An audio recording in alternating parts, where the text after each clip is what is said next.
Hi friends, welcome to PPK Pharma Tutorial YouTube channel. In this video, we are going to discuss about dielectric constant. This topic comes under Physical Pharmaceutics, Unit 2, B Pharmacy, second year, third semester, R19 syllabus.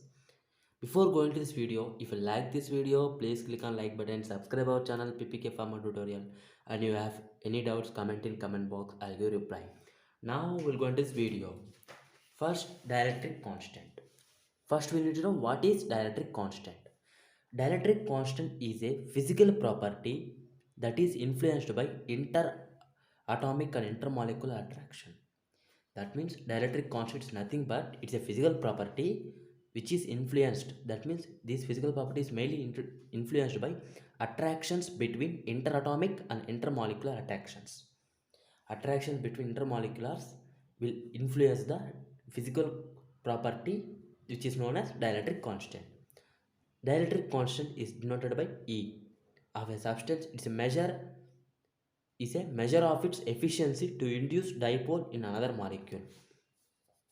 That means dielectric constant, simply we can say that it is the measure of its efficiency. That means the substance efficiency to induce dipoles in another molecule. Okay, next, an electric condenser is considered to understand a concept of dielectric constant. As I said, induced dipole in another molecule. For this, we consider a condenser for your explanation. That is condenser. What is condenser? Condenser is one that can store an electricity. That means condenser is nothing but it can store electricity basically. That means a simple condenser consists of two parallel plates separated by an insulating medium. That means condenser will store energy, and simple condenser will contain say two parallel plates.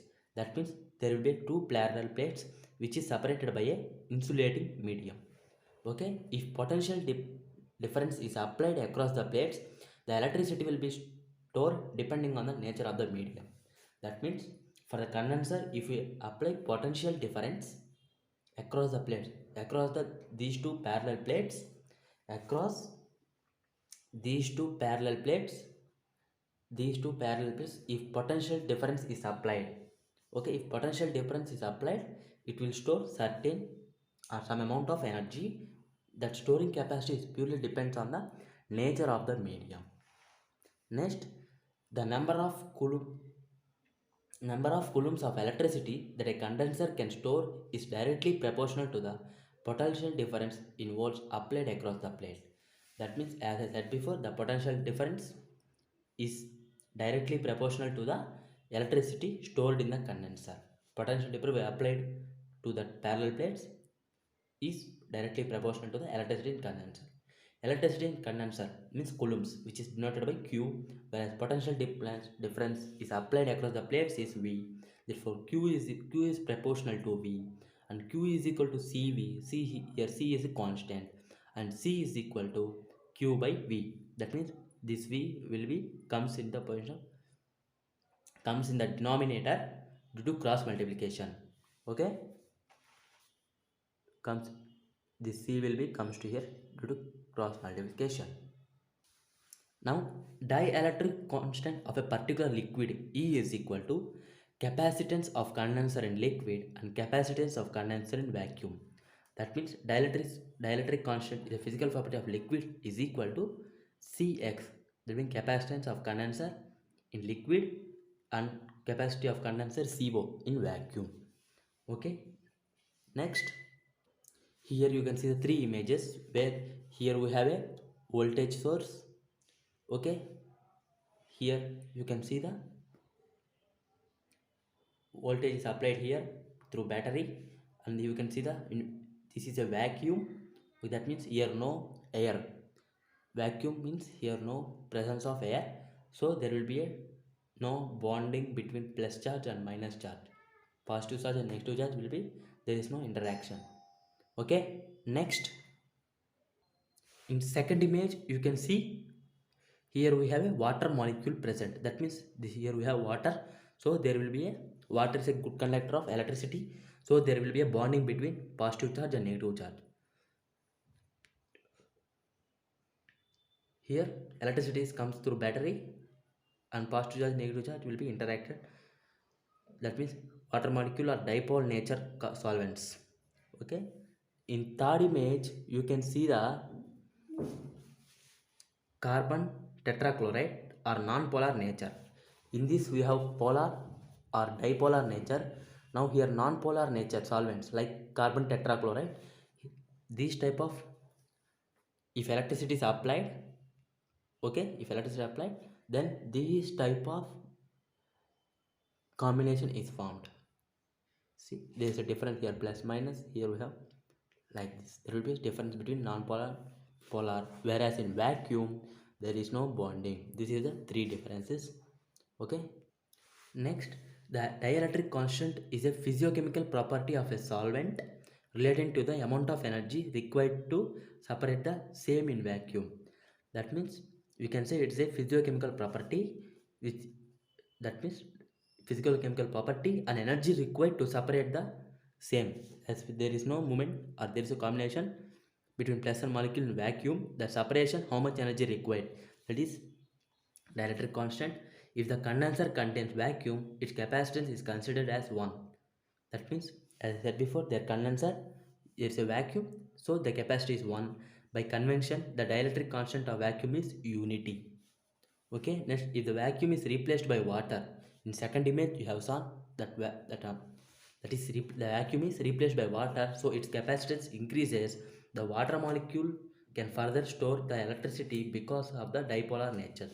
As in second image you can see the plus and minus, due to which water molecule will store energy, extra energy or extra electricity, okay, due to dipolar nature. So the capacitance also increases. The net result is the overall capacitance and dielectric constant is increases. In third one you can see a, you have seen the third image, that is non-polar liquid, that is known as carbon tetrachloride, okay, which is replaced with vacuum. These capacitance again increases because non-polar molecules become induced dipoles. Okay, the non-polar becomes induced dipoles, due to which they store more energy, so its capacitance also increases. Next, the dielectric constant of a substance will be higher than 1 as the denominator has minimal value. Okay, therefore the dielectric constant will be more than 1. So since denominator will have minimum value, now we will see two applications of dielectric constant. Dielectric constant is used in polarity scale and also selection of solvent for the solubility of drug. Now how our dielectric constant will be used in polarity scale? Now we will see. Dielectric constant is widely used for measuring the polarity of solvent. That means we can measure the polarity of a particular solvent through dielectric constant.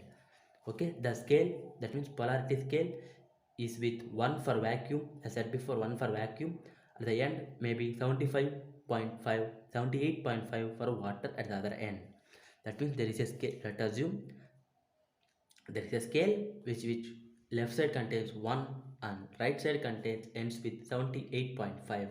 This scale helps to select solvent with appropriate polarity. That means through dielectric constant we can, the value will be between 1 and 78.5, through which through that value it helps in the selection of solvent with appropriate polarity. This is how we measure the polarity of particular solvent.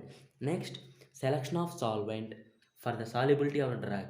Since we have certain drug, the drug should be, let us assume that the drug should be soluble in particular solvent. Okay, it will be soluble only in particular solvent. To select that particular solvent, the dielectric constant will be helpful. How means, dielectric requirements is defined as the dielectric constant of a solvent blend at which solubility of solute is maximum. That means the solvent blend at which solubility of solute is maximum is known as dielectric requirement. Basic. That means the dielectric requirement of, assume that phenobarbital is 30. That means for phenobarbital the dielectric requirement is 30. Okay. If the phenobarbital should be soluble in particular solvent, that means it will be more soluble.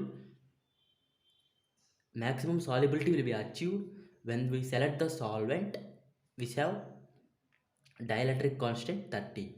That means phenobarbital dielectric requirement 30, and also we select the solvent whose dielectric constant is 30. If we mix this phenobarbital and this solvent which has dielectric constant 30, then maximum solubility will be of phenobarbital will be achieved. Okay, like this selection of solvent. First we will have material, we will check the dielectric requirement of the particular material, and next we select the solvent by checking the dielectric constant of the particular solvent, and if the value comes equal or similar, very near, we will mix the both and maximum solubility will be achieved. So best solvent we can select for solubilization. This is the applications of dielectric constant. If you like this video, please click on like button, share this video to your friends, subscribe our channel PPK Pharma Tutorial. Prepare well for exams, score high marks for your in your exams. Thanks for visiting our channel. Bharat Mata ki Jai.